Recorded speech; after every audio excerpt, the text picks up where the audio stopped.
welcoming to the show CEO of Free Speech Union, Jonathan Ayling. Jonathan, kia ora. Good morning. Thanks for joining us. Always a pleasure, sir. Good morning. Hey, the Hate Hub. This sounds like the title of a terrible science fiction film, I reckon, the Hate Hub. But the thing which is perhaps most disturbing, where do you find the Hate Hub? Well, it's in the New Zealand police educational material, of course. That is more dystopian than I was expecting. That's right. It seems that the story goes from bad to worse when it comes to police's newfound zeal to squash out hate in New Zealand. And of course, from the outset, Andrew, you and I would both agree that where racism or phobias of very kind or general bigotry exists, Yep. that is not the society we want to be in, and that is not tolerable. That's a different question, though, I think, quite considerably from whether we want to ask our enforcement arm of the law, the police, to busy themselves with identifying those who are, quote, hateful and seeking to disrupt them. And the Free Speech Union has been working on a story for the past 10 days or so, where it came to our attention that police officers are now being trained to identify, to recognize, record, and respond to hate speech and alleged hate crimes in New Zealand. Can I just ask a question on this? Because you said newfound zeal. Is this a new thing, or is this just a hangover from the previous incarnation of government that we had? Is this old policy that's being enacted, or is this a new thing under the current regime? It is new. And that's almost troubling. It is. It certainly comes out of that. But under the previous government, 3 proposals were made for amendments to our hate speech laws, and Yep. each were resoundingly rebuffed by the New Zealand public, not least of all led by the Free Speech Union on that issue. And I guess that's what makes our recent discoveries even more concerning, Andrew, because if the hate speech laws had gone through then, well, at least it would have gone through under democratic means, Yeah. where the parliament, the representation of people, did decide by a majority to put these laws into place. What we've discovered is that police have implemented changes out of recommendations from the Royal Commission into the mosque attack, and have said, right, well, we made a mistake there, and we need to make sure we identify hate in the future. What is farcical and a little bit perverse about that, Andrew, is the fact that there is no way any of the new changes that have been implemented would have caught the individual who perpetrated the Christchurch attack or would have stopped it.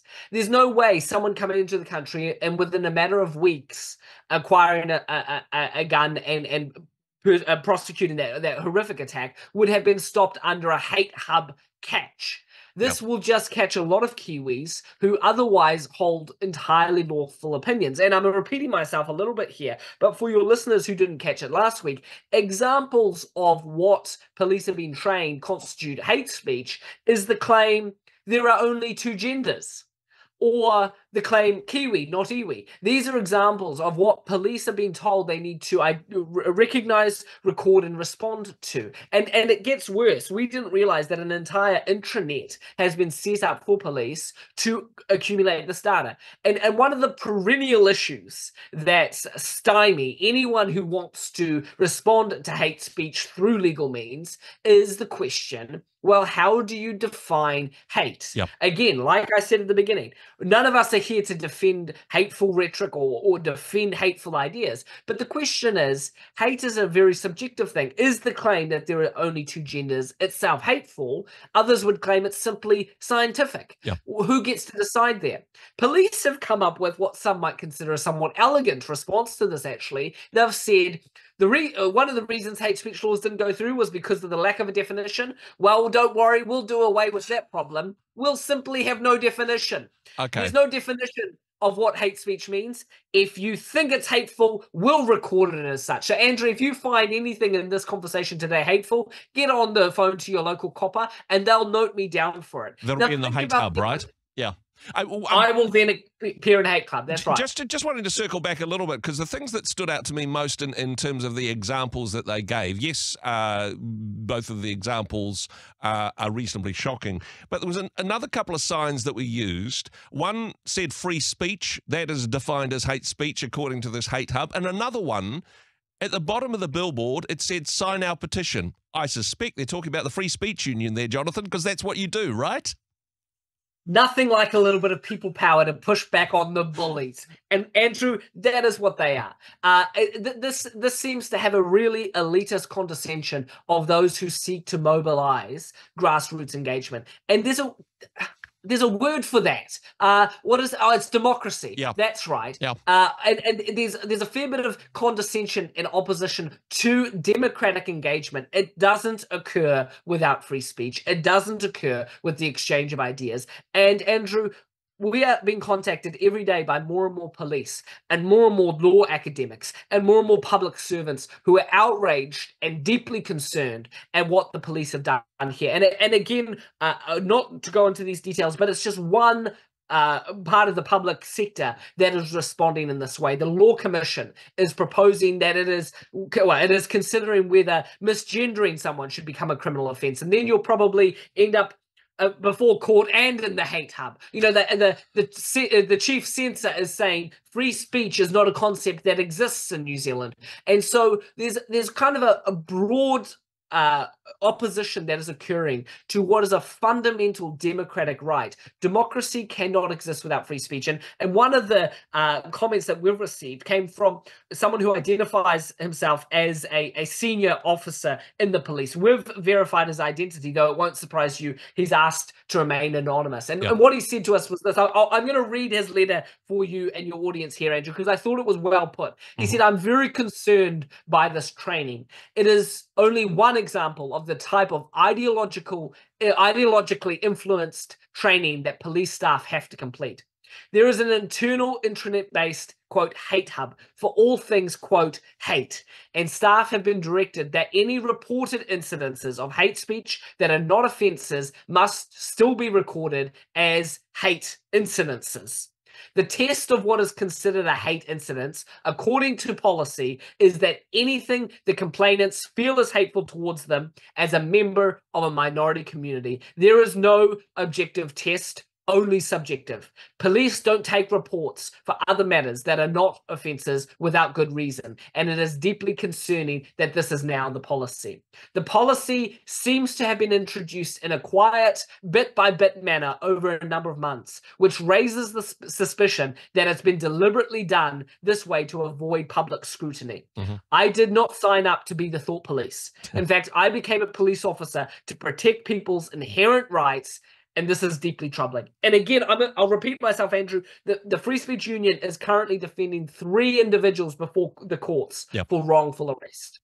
And what this training does is prime police officers to identify otherwise lawful speech that is intricate and inextricable from a functioning democracy.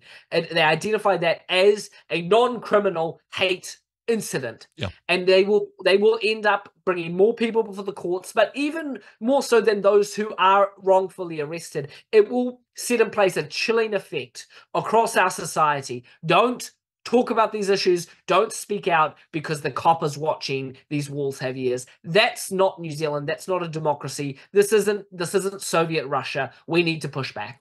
In terms of where this is coming from, is this widespread within the police department, or is this just some woke consultants that they got to design an educational program? How high up does this go, do you think? I know you're meeting with the police commissioner. There's a question to ask him. That's exactly right. I don't have the answer to that at the moment, Andrew. I look forward to understanding that better. My impression is that it's probably a combination of both, because these processes have been implemented out of the Royal Commission of Inquiry, the same Royal Commission that proposed the government change our hate speech laws, and the government has rejected that proposal. They shouldn't be accepting proposals to do this through the public sector, but not do it through law. Parliament needs to take, if this is the direction we're going to pursue, Parliament needs to wear that. I would say so. Police have embraced that, but there's nothing like some consultants to come along and make a bad project worse. And so I suggest that's probably something that's occurred as well. And hey, even though the hate hub says that you shouldn't, sign your petition on free speech, right? That's what you want. You want some numbers to present to the police commissioner to say, this number of New Zealanders think that this is a stupid idea. Still time for people to get on board with that, Jonathan? That's absolutely right. We're going to present a public letter to the police commissioner on Wednesday when we meet with him. We'll have over 10,000 Kiwis' names standing there saying, "Commissioner, this is unlawful." And we have a legal opinion that we'll be presenting to him as well. What I understand, Andrew, is that public law academics around the country are deeply concerned by what the Free Speech Union has revealed. And if the commissioner doesn't respond to these quite promptly, we will see him in court, and it'll be an interesting discussion that emerges there. Always an interesting discussion. Jonathan, thanks for what you do. FSU.nz for more information about what you do and also, of course, the petition.